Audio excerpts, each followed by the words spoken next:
সমাবেশের এই সভায় সম্মানিত সভাপতি, বিএনপির সংগ্রামী সাবেক মেয়র, সাবেক সফল মন্ত্রী, সাবেক ঢাকা মহানগরের আহ্বায়ক এবং যুবদলের সাবেক সভাপতি, সংগ্রামী নেতা জনাব মির্জা আব্বাস, প্রধান অতিথি বিএনপির সংগ্রামী মহাসচিব, বিপ্লবী সংগ্রামী মহাসচিব মির্জা ফখরুল ইসলাম আলমগীর, উপস্থিত স্থায়ী কমিটির সদস্যবৃন্দ, উপস্থিত ভাইস চেয়ারম্যানবৃন্দ, উপদেষ্টাবৃন্দ, সেন্ট্রাল কেন্দ্রীয় নেতৃবৃন্দ, অঙ্গ সংগঠনের নেতৃবৃন্দ ও সংগ্রামী ভাই ও বোনেরা, আজকে এই বিরাট জনসমাবেশে লাখো জনতা, লাখো কর্মীর সমাবেশ হয়েছে।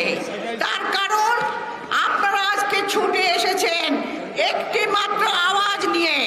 সেই আওয়াজটা হলো আমাদের দেশনেত্রী, গণতন্ত্রের প্রতীক, তিনবারের প্রধানমন্ত্রী এবং যে জনগণের হৃদয়ের স্পন্দন দেশনেত্রী বেগম খালেদা জিয়াকে আমরা আর কারাগারে আবদ্ধ থাকতে দেব না।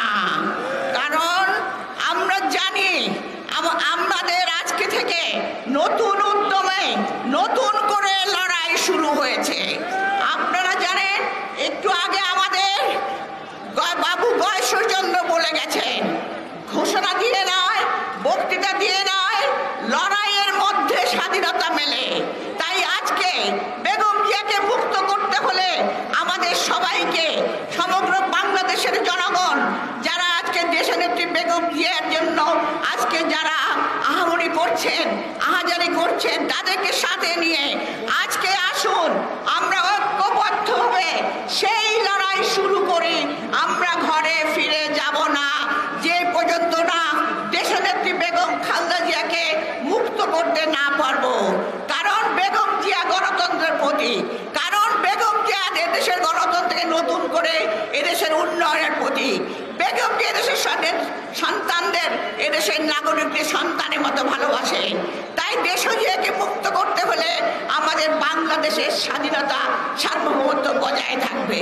তাই ভাই বোনেরা, আমাদের আজকে থেকে যে লড়াই শুরু, সেই লড়াইয়ে আসুন আমরা সমগ্র জনগণকে নিয়ে ঐক্যবদ্ধ হই এবং লড়াই চালিয়ে যাই, দেশনেত্রী বেগম খালেদা জিয়াকে মুক্ত করে আনি।